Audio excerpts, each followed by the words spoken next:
Hello, this is Jonathan Willett, and I'm here today to talk about domestic violence in Colorado.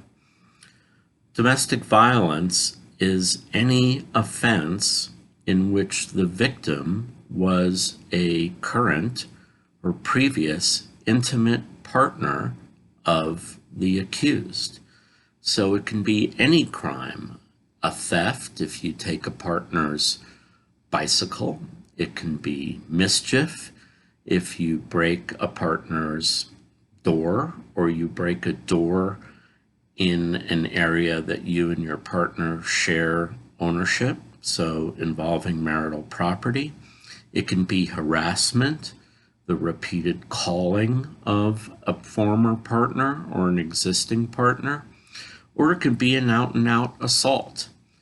As long as it involves a former or current intimate partner, it's classified as domestic violence. So what I'm going to do today is I'm going to talk about some of the do's and don'ts in a domestic violence situation. The first do is if you have a turbulent argument with a partner or you're involved in one, the best thing you can do is disengage. So in other words, leave. Leave the area, leave the house. Tell your partner, hey, we're both being very emotional. We just need to address this at a time when we're less emotional. This is particularly important if one or both parties are drunk, or if there's been any type of physical contact. The best thing you could possibly do is disengage.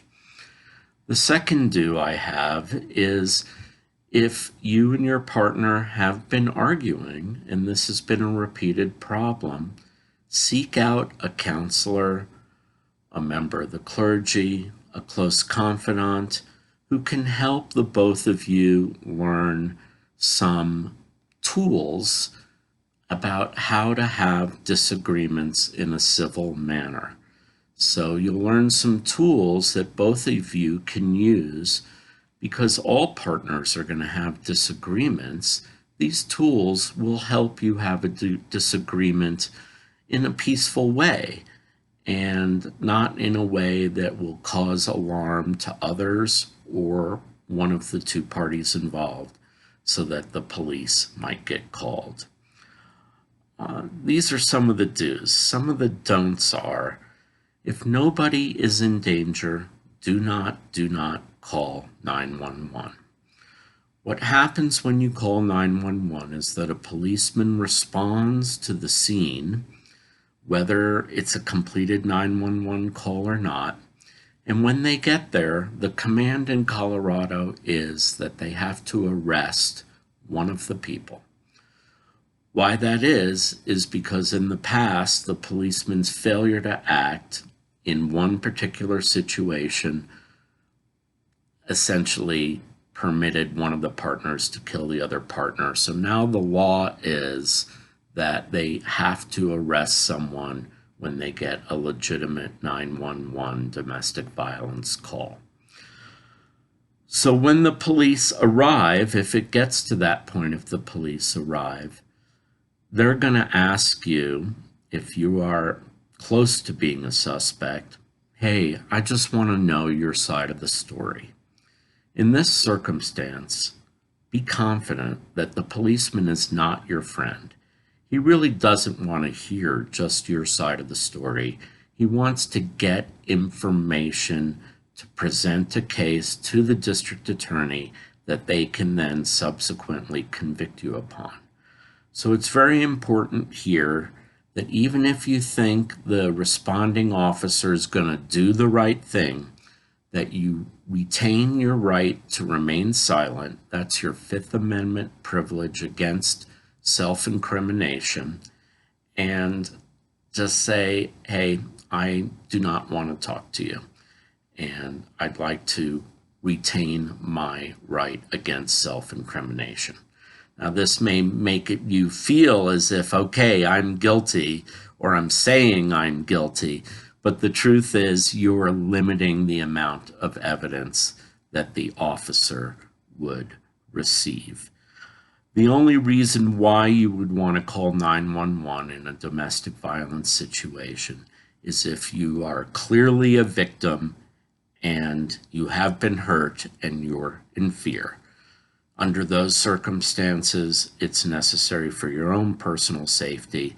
But if you're just having a disagreement with your partner that's verbal, do whatever you can not to have one of the people call 911 as a leverage or as a threat, because that's a slippery slope that you won't be able to get out of. Police in these situations will generally split the parties up to get their respective stories.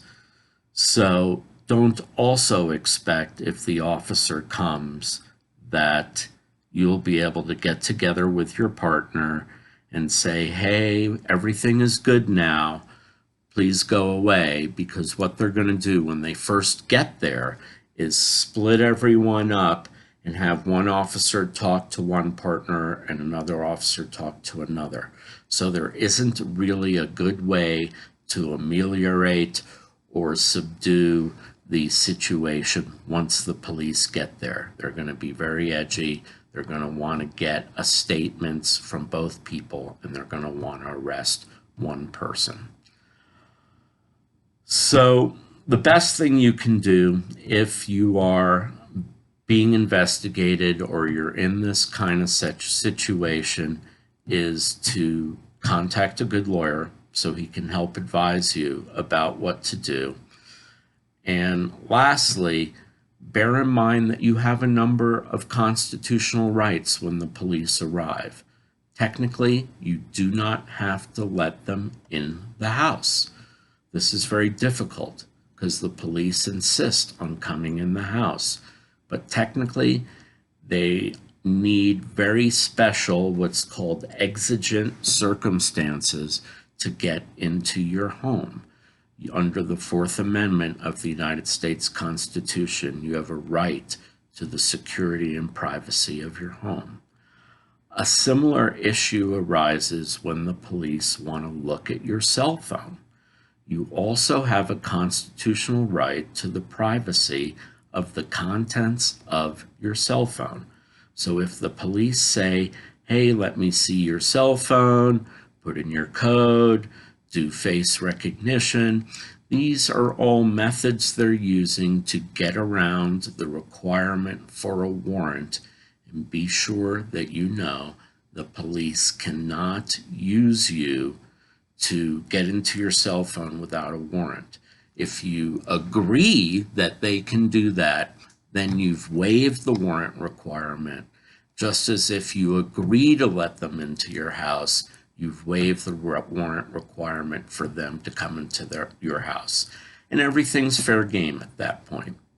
The bottom line is know your rights, try and settle matters peaceably with your partner using tools that you can acquire through professionals. And if you're under investigation or you feel something like this coming on, call a good lawyer or a good counselor, someone you can speak to confidentially who can help advise and guide you through the process. Thank you very much, and I hope you have a peaceful and safe day.